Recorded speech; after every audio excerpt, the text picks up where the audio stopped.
following is part of a training program produced by Young Broadcasters of America. Hello everyone, welcome to YBA Today. I'm Katie McKenna here with Charlie Appelstein. He's a youth behavior specialist and he has some revolutionary new techniques that are sweeping the country, and we're here to talk about some CDs that he's made, some books that he's written. So why don't you tell us a little bit about the CDs to start off with? The CDs are a riot. About 10 years ago, my daughter wouldn't get out of the bathtub, and she was driving us all crazy. And so one night, I was home, and it was my turn to take her out, and which my wife was very happy about. So I put her in the tub, and it's time to get her out. I know she's going to argue. And I said, "Okay, Julie, get out." And she says, "No, Dad, I want more time." So I looked back at her, and I said, "Okay, I'll give you 5 more minutes, but what are you going to say when the time's up?" Then I told her, "Thanks, Dad, for the extra time, you're swell." I said, "What are you going to say when I give you the extra time?" "Thanks, Dad, you're swell." "What are you going to say?" "Thanks, Dad, you're swell." "Thanks, Dad, for the extra time." For the extra time, you're swell. Did she get it on the first time, or did it take her a couple times? Well, it was cool. So over the next 5 minutes we played, and every now and then I said, "Okay, 2 more minutes, what are you going to say when the time's up?" "Thanks, Dad, for the extra time, you're swell." Swell. So I made her say it like about 50 times. Constant repetition of the desired behavior. Right. And then when it was about 3 seconds to go, I said, 3, 2, 1, what do you say? "Thanks, Dad, for the extra time, you're swell." And out she gets. Wow. Okay, so now I'm thinking this is pretty cool. Yep. And about a week later, I'm in a public school where I do behavior consultation, and there's a kid who just is having tremendous behavior problems. And he's driving the teacher crazy, rude, calling out. That drove the teacher crazy. Right. You know, calling out and stuff like that. And to make a long story short, I did the same thing with him. Constant repetition of the behavior. We came up with when you get mad, don't do bad, just talk or walk. Talk or walk. When you get mad, don't do bad, just talk or walk. Talk or walk. You know. Right. So I basically did the same thing I did with him that I did to my daughter. We looked at what the behavior problem was, and then came up with a line to correct it. Right. It gets into the long-term memory. And to make a very long story short, I had success with him that I started using with middle school kids. Wow, and, even middle school. Yeah, even high school kids. Psychiatric hospitals. About 7 months later, I got a call to do a training at a big psychiatric hospital for adolescents in Virginia. I did the training on a Monday, and then on Wednesday, I got an email from the director, and she says, "Charlie, thanks for coming. We have a 16-year-old girl here who hadn't taken a shower in 3 months. Wow. We tried everything, rewards, consequences." Now, what did you say to her? 16 years old and she can't shower. So, well, I didn't say anything, but I got an email on the Wednesday, 2 days after I was there, and it says, "Thanks for coming, it's already working." Wow. 3 of my staff that were at your training on Monday stood in front of her room this morning and chanted, "Don't be sour. Take a shower." "Don't be sour." Take a shower. She laughed, jumped into the shower. I go back a year later to do another training. I said, "Did that really happen? I've been telling everybody around North America, 16. Don't be sour, take a shower." They said, "Not only did it happen, we forgot to tell you, she came up with it the night before." And then they go, "Oh, we forgot to, she also came up with, don't be a dope.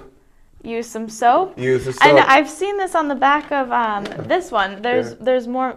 The number one on this one, "I got a chill." I can't, I will, I got a chill. That was a little kid. He came up with it, and so I could spend 5 hours on this. The bottom line is, if you talk to a neurologist, they will tell you the brain is designed to change in response to pattern repetitive stimulation. Right. If I say 7 times 7, what are you thinking? 49. Why do you know that? It's not very interesting. Multiplication.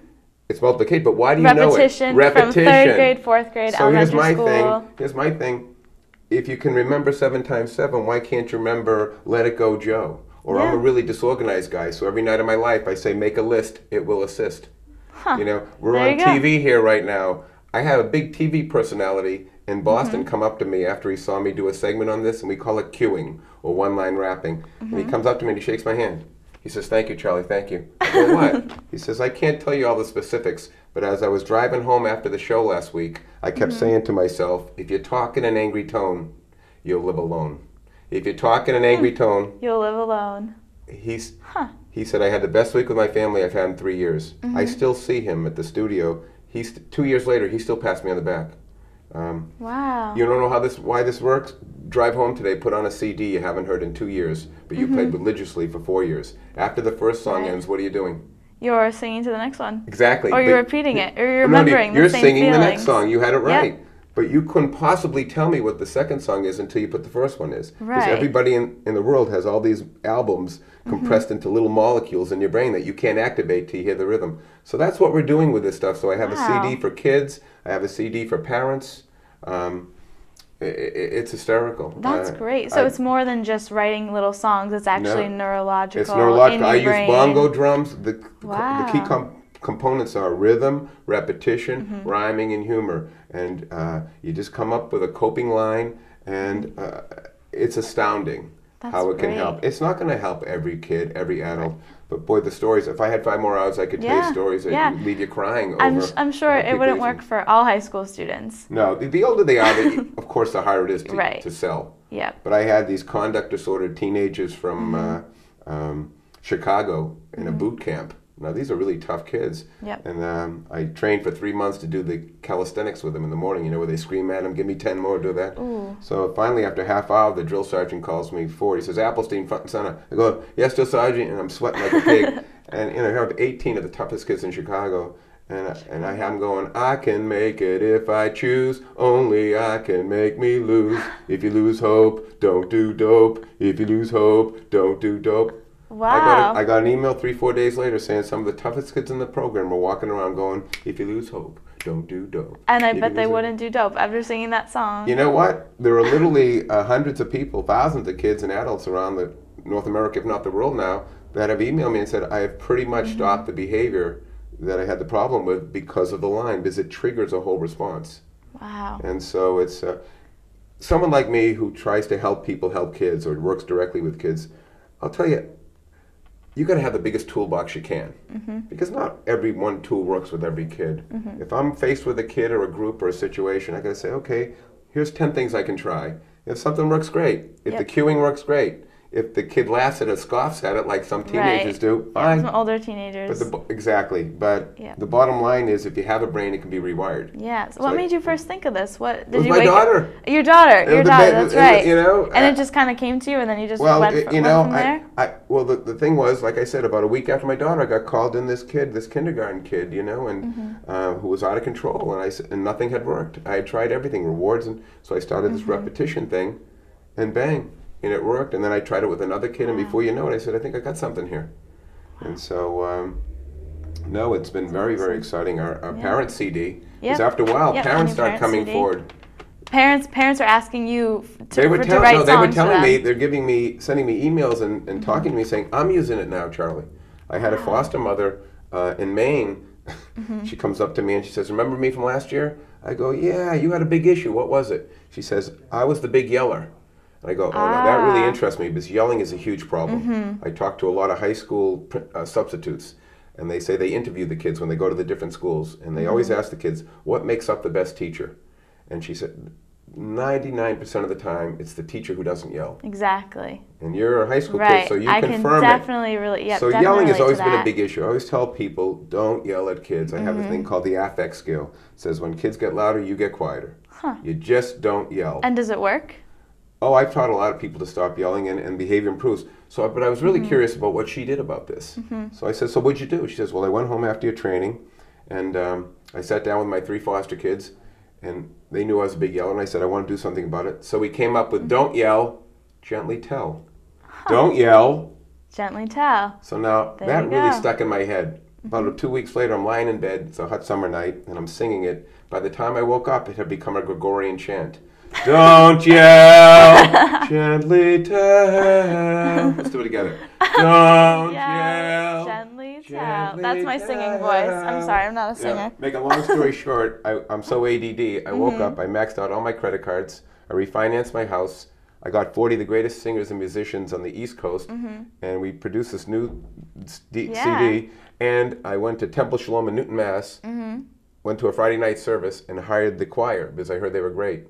And so the first song we produced and recorded was "Don't Yell, Gently Tell." And I'm by sure the they Newton could sing Choir. it much better. It's hysterical. It's like "Don't yell." And I have so many people, That's so funny. email me says, "Man, I can't get that stupid song out of my head, but I've stopped yelling." But I bet it works. Oh, And so basically your whole method is positive reinforcement, positive behavior. Don't yell at the kids. Yeah, this is one little aspect of what I do. Instead. My whole approach really is what's called a strength-based approach, focusing on what kids do right versus what they do wrong, building kids from the inside out, looking at negative behavior as a message and maybe reframing it. You know, I had a kid come from reframing is a great technique we use. I had a kid come home from high school one day at my residential center. He's a very rude kid, but we try not to use negative labels with kids. Right. So, and we try to take a negative behavior, turn it positive. So he comes up to me and he says, Charlie, I go, what, Jay? He said, the secretary at Nashua High told me today I'm the first kid in 30 years to get under her skin.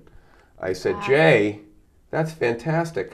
Think about that. For 30 years, kids have been booted out of class. They go down to the office. They provoke this little woman. And you're the only one in 30 years to get under her skin. I said, what an amazing ability you have to affect people. Exactly. Definitely. I said, the problem is this great talent of yours is getting you in trouble, hurting people's feelings. We got to think a way for you to use this skill that will help the world, help people. So we discussed it for a while. We figured out he'd be a great talk show host. Like you want to be. There you go. There you go. There's something for everyone. He walks away feeling great about himself, knowing he's got a talent, but he better not use it at school. Right. Use it for good, not for evil. I have seen kids over the last 30 years change almost on a dime when we reframed a negative behavior. A kid who won't talk about his parents or his family, you're very loyal to your mom and dad. A kid who lies, you're very protective. A kid who's resistant to try things, you're cautious. Who can blame you? Right. You know, all of a sudden, when they hear that, a kid with a learning disability or a bipolar or something like that, so you got a roadblock. Every major city got roadblocks. They find a way around. So instead of waking up thinking I got this terrible learning disability, so I got a roadblock or two. Big deal. And you find a way to get over it. So you know, it's so basically this whole approach called strength-based approach, and it's doing things like that. It's really building kids from the outside, focusing on what they do right, controlling tone and affect. Not yelling, saying please and thank you every time you make a request. The simple stuff. So you have a new something that you're. Yeah, I have a new before we have to go with Charlie, just briefly tell us about your new parenting method. I call it strength-based parenting, and it's all this stuff. All this stuff combined. Conveyed now for parents, taking it from the professional realm, putting it to parents, and it's. I have a new DVD coming out called Strength-Based Parenting. Strength-based parenting. And people can find info on that at my website, charliea.com, and it's very exciting to take this positive stuff and give it to parents. Yeah, great. So it was really great speaking with you, and I hope that you could, you know, people at home can use this to their advantage and maybe buy your CDs and sing to their kids instead of yelling at them.